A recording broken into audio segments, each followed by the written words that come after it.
something we hope you'll really like.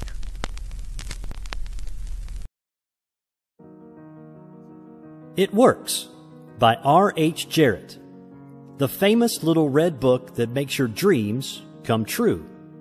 A clear, definite, common-sense plan of accomplishment. All who joy would win must share it. Happiness was born a twin. Lord Byron. Send It Works to your friends. The author sent the manuscript of this book for criticism to a friend who returned it with the notation, "It works." This judgment born of experience was adopted as the title of the book. A concise, definite, resultful plan with rules, explanations, and suggestions for bettering your condition in life. If you know what you want, you can have it.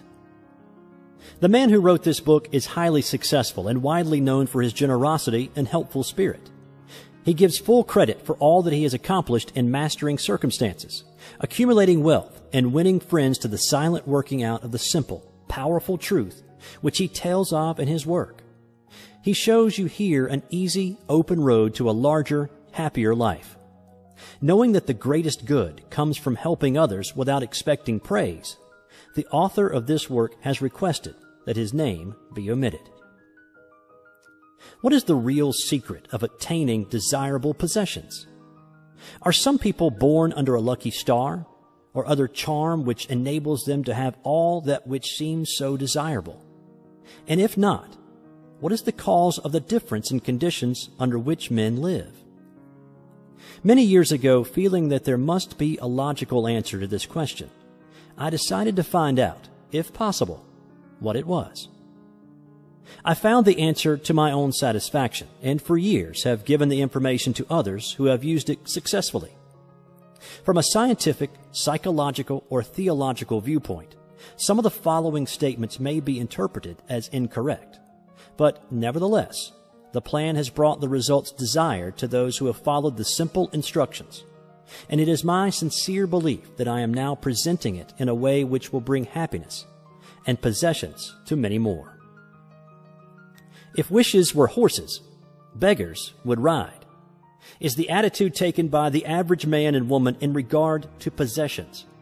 They are not aware of a power so near that it is overlooked, so simple in operation that it is difficult to conceive, and so sure in results that it is not made use of consciously or recognized as the cause of failure of success. "Gee, I wish that were mine," is the outburst of Jimmy the office boy as the new red roadster goes by. And Florence the telephone operator expresses the same thought regarding a ring in the jeweler's window, while poor old Jones the bookkeeper during the Sunday stroll replies to his wife, "Yes, dear, it would be nice to have a home like that, but it is out of the question. We will have to continue to rent." Landum the salesman protests that he does all the work, gets the short end of the money, and will someday quit his job and find a real one. And President Bondum, in his private sanctum, voices a bitter tirade against the annual attack of hay fever. At home, it is much the same. Last evening, father declared that daughter Mabel was headed straight for disaster. And today, mother's allowance problem and other trying affairs fade into insignificance as she exclaims, "This is the last straw. Robert's schoolteacher wants to see me this afternoon. His reports are terrible, I know, but I'm late for bridge now. She'll have to wait until tomorrow." So goes the endless stream of expressions like these from millions of people in all classes who give no thought to what they really want, and who are getting all they are entitled to or expect. If you're one of these millions of thoughtless talkers or wishers and would like a decided change from your present condition, you can have it. But first of all, you must know what you want, and this is no easy task. When you can train your objective mind, the mind you use every day to decide definitely upon the things or conditions you desire, you will have taken your first big step in accomplishing or securing what you know you want.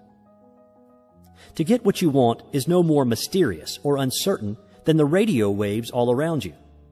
Tune in correctly and you get a perfect result. But to do this, it is, of course, necessary to know something of your equipment and have a plan of operation. You have within you a mighty power, anxious and willing to serve you, a power capable of giving you that which you earnestly desire. This power is described by Thompson J. Hudson, Ph.D., LL.D., author of The Law of Psychic Phenomena, as your subjective mind. Other learned writers use different names and terms, but all agree that it is omnipotent. Therefore, I call this power Emmanuel, God in us. Regardless of the name of the great power or the conscious admission of a God, the power is capable and willing to carry to a complete and perfect conclusion very earnest desire of your objective mind. But you must be really in earnest about what you want. Occasional wishing or half-hearted wanting does not form a perfect connection or communication with your omnipotent power. You must be in earnest, sincerely and truthfully desiring certain conditions or things, mental, physical, or spiritual. Your objective mind and will are so vacillating that you usually only wish for things, and the wonderful, capable power within you does not function. Most wishes are simply vocal expressions. Jimmy the office boy gave no thought of possessing the red roadster.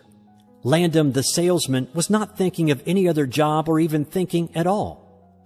President Bondum knew he had hay fever and was expecting it. Father's business was quite successful, and Mother, no doubt, brought home first prize from the bridge party that day.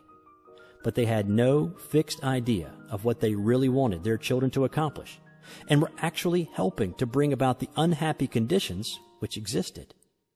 If you are in earnest about changing your present condition, here is a concise, definite, resultful plan with rules, explanations, and suggestions. The plan. Write down on paper in order of their importance the things and conditions you really want. Do not be afraid of wanting too much. Go the limit in writing down your wants. Change the list daily, adding to or taking from it, until you have it about right. Do not be discouraged on account of changes, as this is natural. There will always be changes and additions with accomplishments and increasing desires. 3 positive rules of accomplishment. 1. Read the list of what you want 3 times each day, morning, noon, and night. 2. Think of what you want as often as possible. 3. Do not talk to anyone about your plan except to the great power within you, which will unfold to your objective mind the method of accomplishment. It is obvious that you cannot acquire faith at the start. Some of your desires, from all practical reasoning, may seem positively unattainable, but nevertheless, write them down on your list in their proper place of importance to you. There is no need to analyze how this power within you is going to accomplish your desires.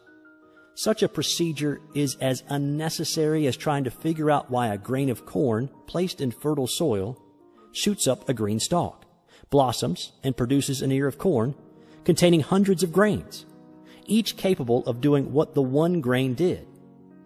If you will follow this definite plan and carry out the 3 simple rules, the method of accomplishment will unfold quite as mysteriously as the ear of corn appears on the stalk, and in most cases, much sooner than you expect.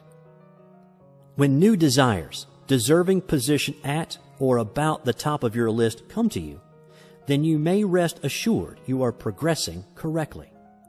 Removing from your list items which at first you thought you wanted is another sure indication of progress. It is natural to be skeptical and have doubts, distrust, and questionings. But when these thoughts arise, get out your list. Read it over. Or if you have it memorized, talk to your inner self about your desires until the doubts that interfere with your progress are gone. Remember, nothing can prevent your having that which you earnestly desire. Others have these things. Why not you? The omnipotent power within you does not enter into any controversial argument. It is waiting and willing to serve when you are ready. But your objective mind is so susceptible to suggestion that it is almost impossible to make any satisfactory progress when surrounded by skeptics. Therefore, choose your friends carefully and associate with people who now have some of the things you really want, but do not discuss your method of accomplishment with them. Put down on your list of wants such material things as money, home, automobile, or whatever it may be, but do not stop there. Be more definite. If you want an automobile, decide what kind, style, price, color, and all the other details, including when you want it. If you want a home, plan the structure, grounds, and furnishings. Decide on location and cost. If you want money, write down the amount. If you want to break a record in your business, put it down. It may be a sales record. If so, write out the total, the date required, then the number of items you must sell to make it. Also list your prospects and put after each name the sum expected. This may seem very foolish at first, but you can never realize your desires if you do not know positively and in detail what you want and when you want it. If you cannot decide this, you are not in earnest. You must be definite, and when you are, results will be surprising and almost unbelievable. A natural and ancient enemy will no doubt appear when you get your first taste of accomplishment. This enemy is discredit, in form of such thoughts as, it can't be possible. It just happened to be. What a remarkable coincidence. When such thoughts occur, give thanks and assert credit to your omnipotent power for the accomplishment. By doing this, you gain assurance in more accomplishment and in time, prove to yourself that there is a law which actually works at all times when you are in tune with it. Sincere and earnest thanks cannot be given without gratitude, and it is impossible to be thankful and grateful without being happy. Therefore, when you are thanking your greatest and best friend, your omnipotent power, for the gifts received, do so with all your soul, and let it be reflected in your face. The power and what it does is beyond understanding. Do not try to understand it, but accept the accomplishment with thankfulness, happiness, and strengthened faith. Caution. It is possible to want and obtain that which will make you miserable, that which will wreck the happiness of others, that which will cause sickness and death, that which will rob you of eternal life. You can have what you want, but you must take all that goes with it. So in planning your wants, plan that which you are sure will give to you and your fellow man the greatest good here on earth, thus paving the way to that future hope beyond the pale of human understanding. This method of securing what you want applies to everything you are capable of desiring, and the scope being so great, it is suggested that your first list consist of only those things with which you are quite familiar, such as an amount of money or accomplishment, or the possession of material things. Such desires as these are more easily and quickly obtained than the discontinuance of fixed habits, the welfare of others, and the healing of mental or bodily ills. Accomplish the lesser things first, then take the next step. And when that is accomplished, you will seek the higher and really important objectives in life. But long before you reach this stage of your progress, many worthwhile desires will find their place on your list. One will be to help others as you have been helped. Great is the reward to those who help and give without thought of self, as it is impossible to be unselfish without gain. In conclusion, a short while ago, Dr. Emile Coué came to this country and showed thousands of people how to heal themselves. Thousands of others spoofed at the idea, refused his assistance, and are today where they were before his visit. So with the statements and plan presented to you now, you can reject or accept. You can remain as you are or have anything you want. The choice is yours. But God grant that you may find in this short volume the inspiration to choose aright. Follow the plan and thereby obtain, as so many others have, all things, whatever they may be, that you desire. Read the entire book over again and again and then again. Memorize the 3 simple rules. Test them now on what you want most this minute. This book could have extended easily over 350 pages, but it has been deliberately shortened to make it as easy as possible for you to read, understand, and use. Will you try it? Thousands of bettered lives will testify to the fact that it works. A letter to you from the author. Dear reader, the great possessions of life are all gifts mysteriously bestowed. Sight, hearing, aspiration, love, or life itself. The same is true of ideas. The richest of them are given to us, as for instance the powerful idea which this book has given you. What are you going to do with it? Are you surprised when I tell you the most profitable thing you can do is to give it away?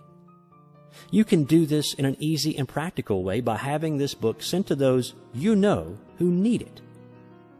In this way, you can help in the distribution of this worthwhile effort to make the lives of others better and happier. You know people who are standing still or who are worried and discouraged. This is your chance to help them help themselves. If you withhold this book from them, you will lose the conscious satisfaction that comes from doing good.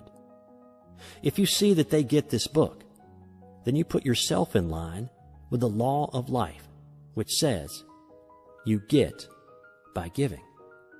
And you may rightly expect prosperity and achievement. At the very least, you will have the inner sense of having done a good deed with no hope of being openly thanked, and your reward will come secretly in added power and larger life. The author.